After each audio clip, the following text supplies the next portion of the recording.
एक महत्वपूर्ण मुद्दे पर आपसे बात करनी है, क्योंकि सरकार की मानिए तो सब इतना चंगा है कि ढोल बज रहे हैं, नगाड़े बज रहे हैं, चकाचौंध है।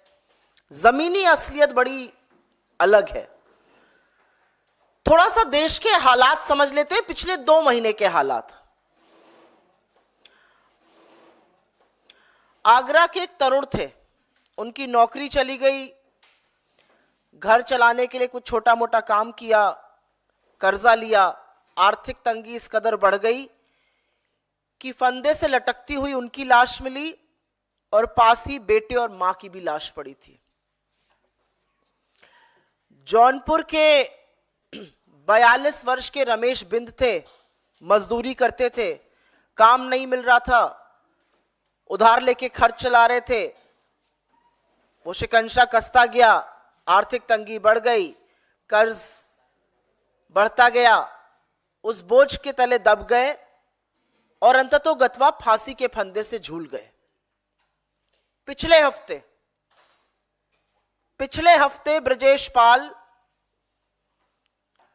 ने एक नोट लिखा और अपनी सारी डिग्रियां जला दी और कहा इन डिग्रियों का मतलब ही क्या है जब इनसे नौकरी नहीं मिलनी है, तंग आ चुका हूं। और उसके बाद उन्होंने खुदकुशी कर ली।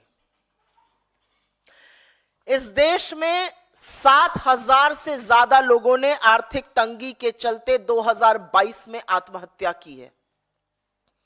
आज की तारीख में हर घंटे 2 किसान जान देने को मजबूर हैं। 40 नौजवान हताश होकर, निराश होकर अपनी जान ले रहे हैं रोज। और ऐसे में मोदी सरकार आपको बताती है क्या बढ़िया चल रहा है, सब कुछ चकाचक है मामला। सरकार थोड़ा झूठ बोलती है तो चलिए हजम हो सकता है, लेकिन कुछ बातें ऐसी हैं कि गले के नीचे नहीं उतरती हैं। अब लगातार सरकार का नीति आयोग इस देश को और दुनिया को यह समझाने पर, यह सिद्ध करने पर तुला हुआ है कि नरेंद्र मोदी सरकार ने गरीबी का सफाया कर दिया है। ये जो लोग आत्महत्या कर रहे हैं, ये जो बेरोजगारों पर लाठियां बरसाई जा रही हैं, जो बेरोजगार सड़कों पे उतरे हुए हैं, ये देश के नागरिक थोड़े ही हैं, ये कोई छुट्टे जानवर हैं जो घूम रहे हैं। यही समझाना चाहती है सरकार। इस देश के नीति आयोग ने अब यह सिद्ध करने का बीड़ा उठा लिया है कि देश में गरीबी नहीं है। और एक बिल्कुल चौंकाने वाला आंकड़ा आया है जिसके चलते नीति आयोग ने, एनएसएसओ का यह आंकड़ा आया है, उसमें कहा है कि गरीबी 5% पर आकर टिक गई है। 5% पर गरीबी आ गई है, मतलब अब सिर्फ 7 करोड़ लोग गरीब हैं, बाकी माला माल है। और इसीलिए ये जो झूठ है ये गले के नीचे नहीं उतरता है। याद रहे कि 11 साल बाद ये जो उपभोक्ता व्यय, जो कंजम्पशन एक्सपेंडिचर का सर्वे है, 11 साल के अंतराल के बाद आया है। हर 5 साल पे आना होता है। 2017-18 का सर्वे सरकार ने कहा था क्वालिटी नहीं ठीक है, इसलिए विड्रॉ कर लिया गया था। असलियत यह थी कि नोटबंदी और एक फ्लॉड जीएसटी के चलते, गब्बर सिंह टैक्स के चलते वो 40 साल के सबसे निचले स्तर पर पहुंच गया था। तो वो दिखाने की हिम्मत नहीं थी सरकार की, इसलिए दिखाया नहीं गया था। अब चुनावी दौर है, चुनाव से प्रेरित सर्वे खूब दिखाई जाएंगे। उनमें से एक दिखाया गया है, ताल ठोक कर बोला जा रहा है 5% ही अब गरीब इस देश में रह गए हैं। लेकिन अगर इन्हीं की रिपोर्ट आप मान लीजिए, हम चलिए इस रिपोर्ट का खंडन ही नहीं करते, हम इसी रिपोर्ट पर चर्चा करते हैं। इसी रिपोर्ट की बाल की खाल अगर खोलने पे आ जाए तो देखिएगा असलियत क्या है। असलियत यह है कि इस देश के सबसे गरीब 5% लोग अपनी दिन की गुजर बसर सिर्फ और सिर्फ 46 रुपए रोजाना पर कर रहे हैं। उसमें उनका भोजन है, उसमें रोटी, कपड़ा, दवाई, पढ़ाई जैसी चीजें हैं। सिर्फ और सिर्फ 46 रुपए। यह असलियत है अगर इस सर्वे के मुताबिक ही चला जाए। लेकिन सरकार उस सुर्खी को दबाना चाहती है, पर सच की वो ताकत है कि सच उभर कर निकल ही जाता है। यह सर्वे 2 चीजें सिद्ध करता है और अभी आंकड़ों के साथ आपको बता देती हूं क्या। यह सर्वे शहर और देहात के बीच की जो बढ़ती हुई खाई है, एक जो शहरी हिंदुस्तान और जो ग्रामीण हिंदुस्तान है, उसके बीच की जो बढ़ती हुई खाई है, उसको सिद्ध करता है। और यह सर्वे पूरी तरह से अमीरों और गरीबों के बीच में लगातार बढ़ते फासले को, जिसकी बात कांग्रेस पार्टी, जिसकी बात हमारे नेता राहुल गांधी, जिसकी बात हमारे अध्यक्ष श्री खड़गे जी लगातार करते हैं, अमीरों और गरीबों के बीच में बढ़ती हुई असमानता को, बढ़ते हुए फासले पर यह सर्वे, सरकार का यह सर्वे खुद मोहर लगाता है। अभी आपको 2 मिनट में समझा देती हूं कैसे। इस सर्वे के मुताबिक शहर में रहने वाले 5% सबसे अमीर लोग, शहर में रहने वाले 5% सबसे अमीर लोग, शहर ही में रहने वाले 5% सबसे गरीब लोगों से 10 गुना ज्यादा खर्च करते हैं, 10 गुना। और गांव में रहने वाले 5% सबसे अमीर लोग, गांव में ही रहने वाले 5% सबसे गरीब लोगों से 8 गुना ज्यादा खर्चा करते हैं। एक आंकड़ा आपके सामने रख देती हूं, और यह आंकड़ा रखना जरूरी है। इस आंकड़े के मुताबिक ग्रामीण क्षेत्रों में 5% सबसे अमीर 350 रुपया खर्चा कर रहे हैं, और उसी ग्रामीण क्षेत्र में सबसे गरीब 46 रुपए खर्चा कर रहा है। शहर में 700 रुपए सबसे अमीर खर्चा अगर कर रहा है, तो शहर में सबसे गरीब औसतन 67 रुपए खर्चा कर रहा है। ये जो वी शेप्ड रिकवरी की बात सरकार करती थी, या तो इनको अंग्रेजी का अल्फाबेट वी का मतलब नहीं पता है, या ये जानना नहीं चाहते, क्योंकि ये पूरी तरह से जो के शेप्ड रिकवरी होती है वो दिखा रहा है। अमीर इस देश का लगातार अमीर होता जा रहा है, और गरीब निरंतर गरीब होता जा रहा है। इस आंकड़े के बाद सरकार किस मुंह से कह सकती है कि 5% गरीब है? और साक्ष्य एक के बाद एक उसकी पुष्टि करते हैं। चलिए आपकी बात मान लेते हैं, 5% लोग ही गरीब रह गए। 140 करोड़ की जनता में 5% गरीब मतलब 7 करोड़ लोग। आपको 7 करोड़ लोग अगर गरीब हैं, तो 81 करोड़ लोगों को मुफ्त राशन इसलिए देना पड़ रहा है कि अगर आप ना दीजिए तो वो भूखमरी से मर जाएंगे। यह असलियत है, और यह असलियत सरकार जानती है। आज अगर 5% ही लोग गरीब हैं, अगर 7 करोड़ ही गरीब हैं, तो 35 करोड़ लोगों के पास आवागमन का कोई साधन क्यों नहीं है? न कार है, न गाड़ी है, न 2 पहिया वाहन है, न साइकिल है। 35 करोड़ लोगों के पास, ऐसा कैसे है? और एक आंकड़ा आपकी जानकारी के लिए बता देती हूं। यूपीए के शासनकाल के दौरान 2 पहिया वाहन की जो सेल होती है, जो बिक्री होती है, उसकी वृद्धि की दर 9% थी। और 2 पहिया वाहन कौन खरीदता है? मध्यम वर्ग, निम्न मध्यम वर्ग, गांव देहात के लोग। 9% ग्रोथ रेट थी, वो 0.7% है इस सरकार की औसतन। 2 पहिया वाहन या साबुन, मंजन, तेल, इस तरह की जो एफएमसीजी की वस्तुएं होती है, उसमें जो बिक्री में गिरावट आई है रूरल एरियाज में, वो क्यों आई है? वो क्या सिद्ध करता है? वो ये सिद्ध करता है कि लोग खर्च नहीं कर पा रहे हैं। चलिए 7 करोड़ गरीब हैं, 45 करोड़ लोग ऐसे हैं जिनके पास टीवी नहीं है। क्यों नहीं है भाई टीवी? ये सरकार के आंकड़े, ये हमारा कोई आंकड़ा नहीं है। 7 करोड़ अगर गरीब है तो कैंसिल कर दीजिए सबके राशन कार्ड, लेकिन आप ऐसा करने की हैसियत और हिम्मत नहीं है, क्योंकि गरीबी इस देश में बढ़ी है, गुर्बत इस देश में बढ़ी है। लोग लाचार होकर आज आत्महत्या कर रहे हैं, क्योंकि कमर तोड़ महंगाई, बेरोजगारी और आर्थिक असमानता ने जीवन दूभर कर दिया है। ये जिस गरीबी की हम बात कर रहे हैं, उसकी पुष्टि सरकार का ही एक आंकड़ा करता है। हम सब बड़े हुए, हम सब लोग मिडिल क्लास के लोग हैं। घर पर यह सिखाया गया कि अगर 100 रुपए कमाओ तो 20-30 रुपए तो बचा ही लो। एक कहावत भी कही जाती है, उतने पांव पसारिए जितनी लंबी चादर है। यही कहा जाता है हर बच्चे को। मुझे लगता है आप में से बैठे हुए लोगों को यही सिखा के बड़ा किया जाता है कि अगर 100 रुपए पास में है तो 20-30 रुपए बचाने की कोशिश करो। और सेविंग हमारा कल्चर है, इसलिए भारत का जो घरेलू सेविंग रेट है, द हाउसहोल्ड सेविंग रेट, वो जीडीपी का करीब करीब 11% से ऊपर होता था सिर्फ 2 साल पहले। 2 साल में वो गिरकर 5% आ गया है जीडीपी के अनुपात में। तो इंसान अपनी सेविंग से कब निकालता है? आपसे मैं पूछती हूं, आप अपनी बचत के खाते में से, अपनी सेविंग में से जो आप आगे के लिए, बच्चे की पढ़ाई के लिए, घर खरीदने के लिए, कहीं बाहर जाने के लिए, शादी ब्याह के लिए बचाते हैं, वो आप कब छूते हैं? अपनी जमा पूंजी को एक एवरेज मिडिल क्लास इंसान तभी छूता है जब जीना दूभर हो जाता है। और सेविंग्स रेट का आधे से भी कम हो जाना इस बात की पुष्टि करता है कि लोग जूझ रहे हैं महंगाई से, लोग जूझ रहे हैं आर्थिक असमानता से, लोग जूझ रहे हैं गरीबी से। इस सर्वे में एक और भ्रमित करने वाली बात कही गई और यह बात बतानी यहां पर जरूरी है।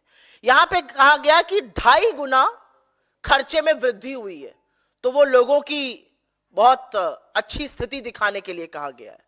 लेकिन असलियत यह है कि सर्वे की एक तो प्रणाली बदल दी गई 2022-23 में, यह प्रणाली बदल दी गई। 10 साल पहले जो प्रणाली थी उसको यूज ही नहीं किया गया, नॉन फूड आइटम को बढ़ा दिया गया।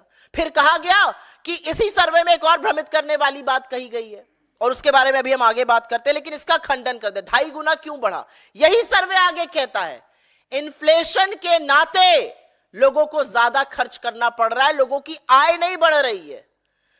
यूपीए के 10 साल में एमपीसीई जो कंजम्पशन एक्सपेंडिचर होता है वो क्यों बढ़ा था? क्योंकि लगातार लोगों की आय भी बढ़ रही थी, इकोनॉमिक ग्रोथ थी, आय बढ़ रही थी, हाथ में ज्यादा पैसा आ रहा था, लोग ज्यादा पैसा खर्च कर रहे थे। यहां पर स्थिति बिल्कुल विपरीत है, यहां पर आय नहीं बढ़ रही है। ग्रामीण क्षेत्र में एवरेज एग्री वेज, एवरेज जो मजदूरी की दर है या जो एवरेज एग्री आय है, कृषि की आय, वो 1.6% से बढ़ रही है। तो महंगाई के चलते लोगों को ज्यादा खर्च करना पड़ रहा है। फिर एक बात बड़ी डंके की चोट पर इस सर्वे में और कही गई और उस बात में कितनी सच्चाई है वो आप अभी जान लीजिएगा। इसमें कहा गया कि लोग खाने पर खर्चा अब कम कर रहे हैं, लोग बाकी चीजों पर ज्यादा खर्चा कर रहे हैं। किसी भी इंसान की जब आय या स्थिति बदलती है तो सबसे पहले व्यक्ति अपने खाने के स्टैंडर्ड को बढ़ाता है।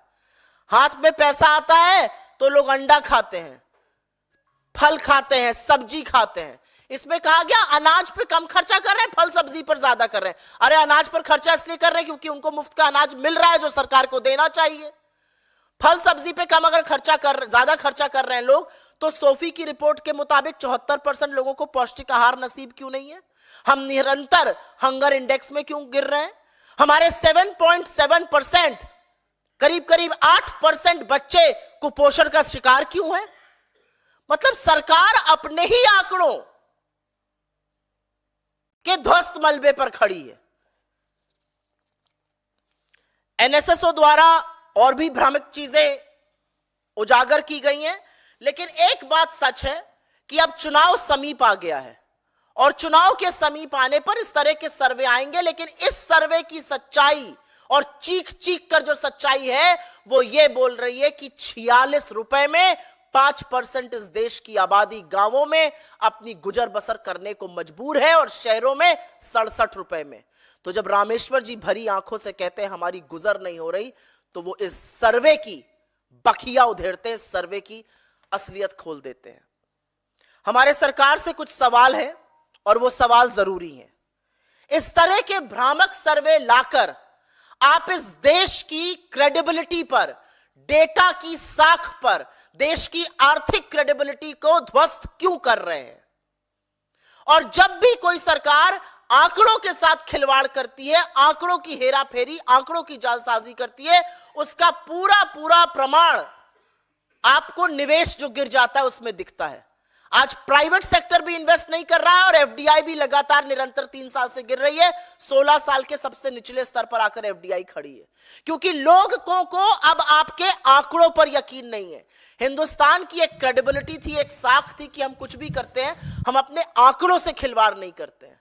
आप क्यों लगातार इस देश की अर्थव्यवस्था, इस देश के आर्थिक आंकड़ों के साथ जालसाजी कर कर इस देश के आंकड़ों की प्रणाली के साथ खिलवाड़ कर रहे हैं, उनके साथ गलत कर रहे हैं? हमारा एक सवाल और है, सरकार अगर 5% गरीबी की बात करती है तो सरकार 46 रुपए प्रति रोज के लोगों के लिए क्या कर रही है? ₹67 प्रतिरोज जो शहर में लोग हैं उनके लिए क्या कर रही है सरकार? ये जो आर्थिक असमानता लगातार बढ़ रही है शहर और गांव के बीच में और अमीर और गरीब के बीच में, उस खाई को पाटने के लिए क्या कर रही है? ये सब बड़े वाजिब सवाल हैं और इस सवाल से पूछे जाने चाहिए। सरकार कहती है बहुत बढ़िया चकाचक मामला है, तो आय क्यों नहीं बढ़ रही है? क्या सरकार की कोई एजेंसी ये देखेगी कि अगर आय नहीं बढ़ रही है और खर्च ज्यादा हो रहा है उसका असर क्या हो रहा है? क्या सरकार की कोई एजेंसी ये देखना चाहती है कि सेविंग रेट क्यों गिर रहा है, लोग अपनी भविष्य की जमा पूंजी से क्यों पैसा निकालने को मजबूर है? सरकार उज्ज्वला का ढिंडोरा पीटती है और असलियत यह है कि ईंधन पर सिर्फ मात्र 1.5% लोग खर्चा कर रहे हैं। और सरकार की नीति आयोग से एक डायरेक्ट सवाल है। आप ही की मल्टी डायमेंशनल पॉवर्टी रिपोर्ट ने कहा था अभी कुछ ही हफ्तों पहले 11% मल्टी डायमेंशनल लोग गरीब हैं। अब आप कह रहे हैं 5% गरीब हैं। जुलाई 2023 में आपने कहा था कि गांव में 20% के लोग गरीब हैं। तो 20% लोग गरीब हैं, 11% लोग गरीब है या 5% लोग गरीब है? क्योंकि यह रिपोर्ट नीति आयोग की 3 रिपोर्टों पर यह आंकड़े आधारित है। तो नीति आयोग में कौन सी रिपोर्ट सच्ची है, इस बात की पुष्टि नीति आयोग सरकार की जरूर करे। और असलियत यह है, अगर विश्लेषकों की माने तो यह सब इसलिए किया जा रहा है क्योंकि जो महंगाई की लगातार बढ़ती हुई दर है, सीपीआई जो कंज्यूमर प्राइस इंडेक्स है, जो रिटेल इन्फ्लेशन जिसको कहते हैं, जो लगातार 6% से या तो बाहर है या 6% के करीब है, जो 4% होना चाहिए था उसकी सीमा रेखा से लगातार बाहर है, उसमें फेरबदल करने की कोशिशें की जा रही हैं कि किसी तरह से उसको भी जालसाजी करके नीचे लाया जा सके और फिर टीवी पर बददिमाग प्रवक्ता और मुंह बोले मंत्री पीठ ठोक ठोक कर कहे हम तो महंगाई की दर को नीचे ले आए। और अंत में मैं सिर्फ इतना कहूंगी कि सरकार ने और पीआईबी की प्रेस विज्ञप्ति यह मानती है कि advisory committee national account statistics ने उनके जीडीपी के बेस ईयर को 2017-18 में बदलने का सुझाव क्यों ठुकराया, क्यों वो आंकड़ा छिपाया गया, क्यों वो आंकड़ा नहीं आया, ये बात सरकार बताए। हमारे हिसाब से इस मंच से हमारी एक ही मांग है कि आंकड़ों के साथ जालसाजी और खिलवाड़ बंद कर दीजिए। अपने नैरेटिव के लिए इस देश की आंकड़ों की साख पर प्रहार मत कीजिए। आप ही का आंकड़ा अगर मान ले तो 46 रुपए प्रतिदिन पर 5% इस देश की आबादी गुजर बसर करने को मजबूर है। उसी में खाना, उसी में पढ़ाई, उसी में दवाई, उसी में कपड़ा, उसी में रोटी करने को मजबूर है। उनके बारे में यह सरकार क्या कर रही है? और मैंने कुछ लोगों का नाम लेके यहां पर साक्ष्य दिए थे। अगर सब ठीक है तो ये जो सड़कों पर बेरोजगार घूम रहे हैं इनकी स्थिति क्यों नहीं सुधर रही है? अगर सब ठीक है तो 2 किसान हर घंटे आत्महत्या क्यों कर रहे हैं? अगर सब ठीक है तो 2022 में 7,000 से ज्यादा लोगों ने अपनी जान क्यों ली आर्थिक तंगी के चलते? आपके सवालों का स्वागत है। In the mean time I will very briefly make a statement in English on this.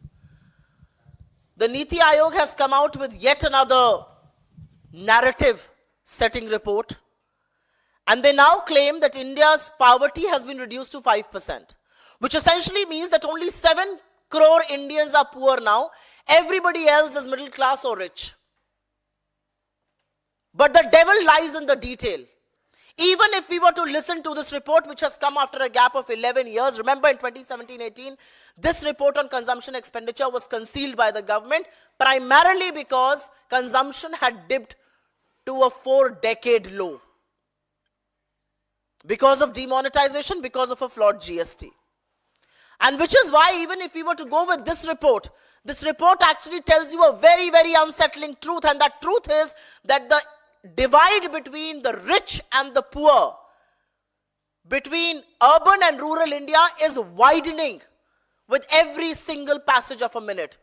And it's widening and the government is doing nothing. The biggest headline out of this report is that the poorest 5% Indians are forced to live with 46 rupees a day. And that they have to spend on food, on clothing, on transport, on medicine, and on education of their children. It tells you a very unsettling picture between the difference of the poorest 5% and the richest 5%. The poorest 5% and the richest 5% is a gaping hole. The richest 5% in rural areas are spending 8 times more than what the poorest 5% are spending. And in urban areas, the richest 5% are spending 10 times more than what the poorest 5% are spending. How do you explain this? And how do you explain this income inequality against which the Congress party has consistently raised its voice? It's a ticking time bomb. We've been saying this consistently. And data proves your claims bogus. If 7 crore Indians are poor, why are you forced to give free ration to 81 crore Indians? Because if you don't do that, then these people will be pushed to the verge of extreme poverty and extreme malnutrition. If your data is right, why is the savings rate in India falling? From over 11% in 2 years to the GDP to 5% right now. Who draws from their savings? People who cannot afford to live in their present incomes. This data has multiple other wrong claims. It has multiple other wrong assertions. But if there are only 7 crore Indians who are poor, why is it that 35 crore Indians cannot afford a two-wheeler or a car or any mode of transport? Why is it that sale in two-wheelers has dipped to 0.7% from the 9% highs of UPA? Why is it that 45 crore Indians today cannot afford television? There are only 7 crore Indians, according to you, who are poor. Why is it? And according to this report, it says that people are spending less on grains and more on fruits and vegetables. They're spending less on grain because they're getting free ration thanks to the Food Security Act. But the reality is, this does not corroborate with the SOFI report that says 74% Indians cannot afford a nutritious diet. 7.7% of our children are malnourished. India has been consistently dipping on the hunger index. How do you justify those things? And one last thing that I want to say before I conclude here, and that's an important point to assert. And that point is about the disconnect between income on one hand and consumption on the other. If you compare the period of UPA, the consumption expenditure had gone up on the back of higher incomes, on the back of higher economic growth. Here, income growth is either very low or incomes have gone down. So people are actually forced to spend more because of inflationary pressures and not because they have more money in their hands. And this is government data that I'm quoting. So the only one question that we want to raise from this platform is that why is the Modi government destroying the credibility of our economic data consistently? Which data on poverty is right from the Niti Aayog? The 19.28% that was quoted in July 2023, the 11% that was quoted a few weeks back, or this 5%? Look at the three figures that have come out. And which is why the question is, when you destroy economic data's credibility, you stop investments, and that is what is really happening. Why is the government not paying attention to the ever-widening gap between the rich and the poor and between urban and rural India? Why is the government not paying gap to the 46 rupees a day? And that's all that 5% of the poorest Indians have to live their lives daily. And unless we don't answer those questions, ये जो चकाचौंध मोदी सरकार की दिखती है, ये जो ताल ठोक कर झूठ बोला जाता है, ये जो टीवी चैनलों पर चरण वंदन होता है, ये सब बेईमानी है, ये सब झूठा है. We'll ask you for your questions first. On this, please, पहले.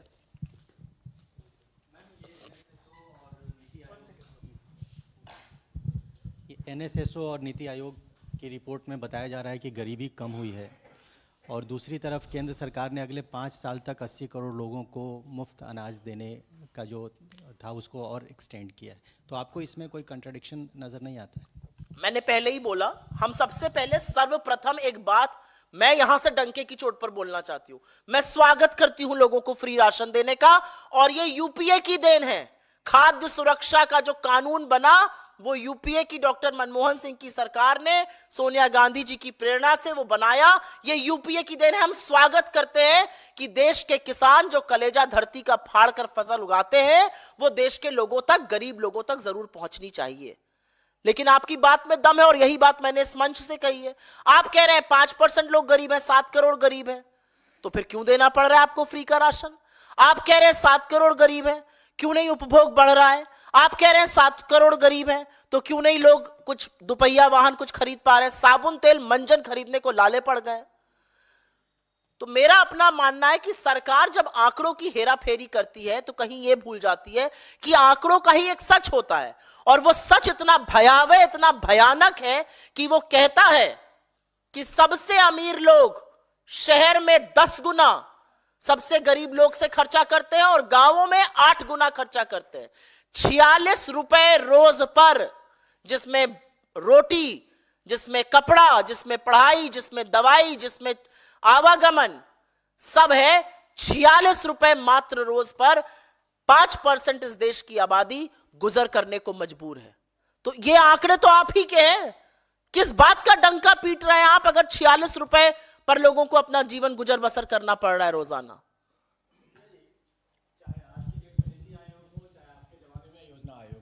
आपको लगता है कि इन संस्थाओं की क्रेडिबिलिटी जो है कहीं ना कहीं हमेशा सवालों के घेरे में रही है? कि 2013 में भी गरीबी को लेकर एक रिपोर्ट आई थी जिस पर बहुत बवाल मचा था, अब भी ये रिपोर्ट आई है जिसको लेकर आप लोग सवाल खड़ा करते हो। इस तरह के जो सर्वे करते हैं, चाहे लोग आंकड़े देते हैं, ये कितना विश्वसनीय माना जाए? मेरे लिए ज्यादा दिक्कत की बात यहां पर यह है कि ये जो सर्वे आया है ये एनएसएसओ की रिपोर्ट पर आया है। एनएसएसओ की रिपोर्ट पर नीति निर्माण होता है। जो नेशनल सैंपल सर्वे ऑफिस है उसकी रिपोर्ट पर नीति निर्माण होता है। अगर एनएसएसओ कहता है कि 5% लोग ही गरीब हैं, तो सरकार के जो सार्वजनिक सुरक्षा के जो वेलफेयर स्कीम्स होती हैं वो सारे कार्यक्रम ही बदल जाते हैं। तो मेरे लिए ज्यादा दिक्कत की बात है कि एनएसएसओ के सर्वे का गलत इस्तेमाल करके गलत तरीके से उसको प्रस्तुत किया जा रहा है। और जहां तक क्रेडिबिलिटी की बात है, हमारी सरकार में एक भी आर्थिक आंकड़ा ऐसा नहीं था जिसकी पुष्टि थर्ड पार्टी ने नहीं करी थी। जब हमने कहा कि हमने 27 करोड़ लोगों को गरीबी की सीमा रेखा से निकाला यूपीए के शासनकाल के दौरान, तो इसकी पुष्टि थर्ड पार्टी ने, वर्ल्ड बैंक और आईएमएफ ने की। इनके इन खर्रों की पुष्टि कौन कर रहा है? खुद अपने मुंह मियां मिट्ठू बनकर आपस में मंत्री और नीति आयोग के सीईओ। एक भी जो विश्वसनीय एजेंसीज हैं क्या इन आंकड़ों की पुष्टि कर रही हैं? विश्वसनीय एजेंसीज वाइडनिंग गैप, इस आईएमएफ को कोट करने में थकते नहीं है मोदी जी के मंत्री लोग। वो क्या कहता है आईएमएफ कि आपके यहां जो बढ़ती हुई निरंतर आर्थिक असमानता है, जो गरीबी है, वो दिक्कत की चीज है। तो मेरा अपना मानना है कि आर्थिक आंकड़ों के साथ खिलवाड़ करके, जालसाजी करके, उसके साथ करतब करके आपको हासिल कुछ नहीं होगा। 2 घंटे का टीवी डिबेट पर चरण वंदन हो जाएगा, 2-4 मियां मिट्ठू ताली बजा लेंगे, पीठ ठोक लेंगे, प्रधानमंत्री वही झूठ जाकर इलेक्शन की रैलीज में, टेलीविजन के कार्यक्रमों में रिपीट करेंगे, और जो समझते हैं इन चीजों को वो हंसेंगे आप पर। लेकिन सबसे ज्यादा आप पर वो गरीब हंस रहा है जिसकी जिंदगी आपने बदतर कर दी है। मैंने 3 लोगों की यहां पर बात करी, चाहे वो रमेश बिंद हो, चाहे वो ब्रजेश पाल हो, चाहे वो आगरा का तरुण हो, जिन्होंने आर्थिक तंगी के कारण पिछले 1-1.5 महीने में अपनी जान दे दी। आपके ऊपर हंस नहीं रहे वो लोग जो कि अपनी आत्महत्या कर रहे हैं। आज 1 घंटे में 2 किसान आत्महत्या करता है, रोजाना 40 नौजवान आत्महत्या कर रहे हैं बेरोजगारी के चलते। 2022 में यह सरकार का आंकड़ा है, 7,000 लोगों ने खुदकुशी कर ली। ये लोग आपके ऊपर हंस नहीं रहे। विडंबना है कि ये लोग मजबूर हैं आत्महत्या करने को, और आप चकाचौंध को दिखाने में अपनी पीठ ठोकने से बाज नहीं आ रहे हैं। अगर इस पर कोई और सवाल हो पहले तो वो ले लेंगे, उसके बाद आपके बाकी सवाल। जी, हेलो, कैम्ब्रिज से दो इम्पोर्टेंट लेक्चर उन्हें वहाँ देने हैं। जनरल इलेक्शन से पहले क्या विषय वस्तु होगा जिस पर राहुल जी वहाँ व्याख्यान देंगे? दूसरा सवाल यह है कि सीपीआईएम के विनय विश्वान ने सवाल उठाया है कि राहुल जी को हिंदी हार्टलैंड से चुनाव लड़ना चाहिए, केरला के वायनाड से नहीं, जहाँ के 20 सीटों में से एक भी भाजपा जीत नहीं सकती है, वहाँ राहुल गांधी क्यों चुनाव लड़ने आ रहे हैं? सबसे पहले मैं आपने कैम्ब्रिज पर सवाल पूछा, उसका जरूर जवाब दूंगी। कैम्ब्रिज यूनिवर्सिटी विश्व के सबसे ख्याति प्राप्त संस्थानों में से एक है। It is one of the oldest educational and one of the most prestigious educational institution in the world. वहां से आइंस्टाइन या नेहरू नहीं, खुद राहुल गांधी जी भी पढ़े हैं। हमारे लिए बड़े फक्र की बात है कि हमारे नेता को वहां पर लेक्चर देने के लिए कैम्ब्रिज यूनिवर्सिटी आमंत्रित करती है।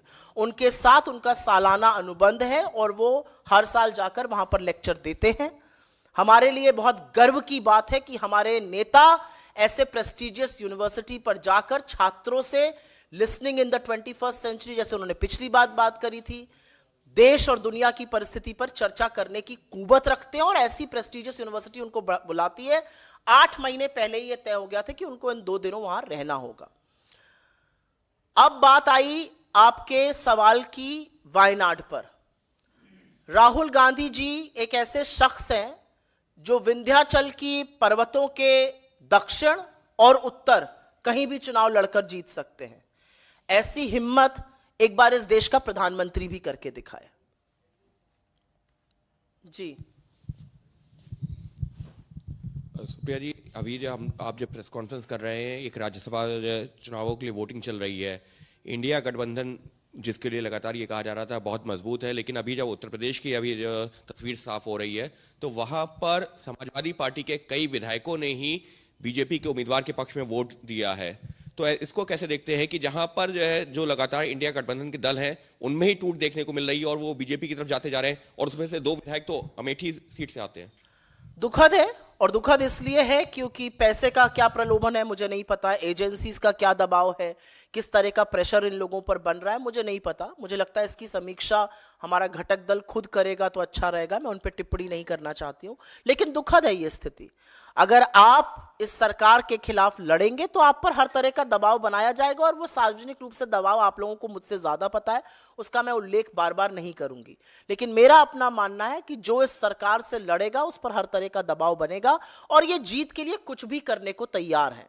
इतना डंका लोकतंत्र का मोदी जी ने दुनिया में पिटवा दिया कि अनिल मसीह का मसीहा बन के खड़े थे। 36 वोटों में धांधली कैमरे पर पकड़ी गई, सुप्रीम कोर्ट को बोलना पड़ा। मुंह पर कालिक पुती है इस देश के लोकतंत्र की, जो बीजेपी ने करके दिखाया है चंडीगढ़ पर। मुंह पर कालिक पुती है इस देश के लोकतंत्र और इस देश की चुनी हुई सरकार पर, जब इलेक्टोरल बॉन्ड को बंद किया सुप्रीम कोर्ट ने। यह असलियत है।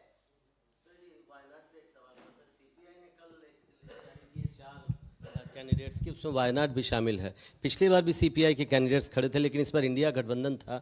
तो क्या आप लोगों के बीच ये सहमति होकर ये सीपीआई ने जारी की है कि आपसे कंसल्ट किया गया? मुझे इस बारे में जानकारी नहीं है, लेकिन मेरा अपना मानना है कि चुनाव लड़ना एक स्वाभाविक प्रक्रिया है। जितना मूल अधिकार चुनाव में वोट देना है उतना मूल अधिकार चुनाव लड़ना है। कोई लड़ना चाहे लड़े, लेकिन राहुल जी की जो लोकप्रियता है उसके चलते कोई वहां से क्यों लड़ना चाहेगा, ये अपने आप में एक सवाल है। Will contest from there. Why not? I said what I did.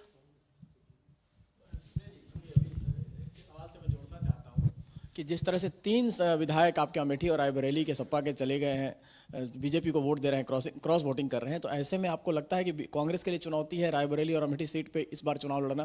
क्योंकि 3 पहले सपा का समर्थन आपको मिलता रहा है अक्सर, इसलिए कह रहा हूँ।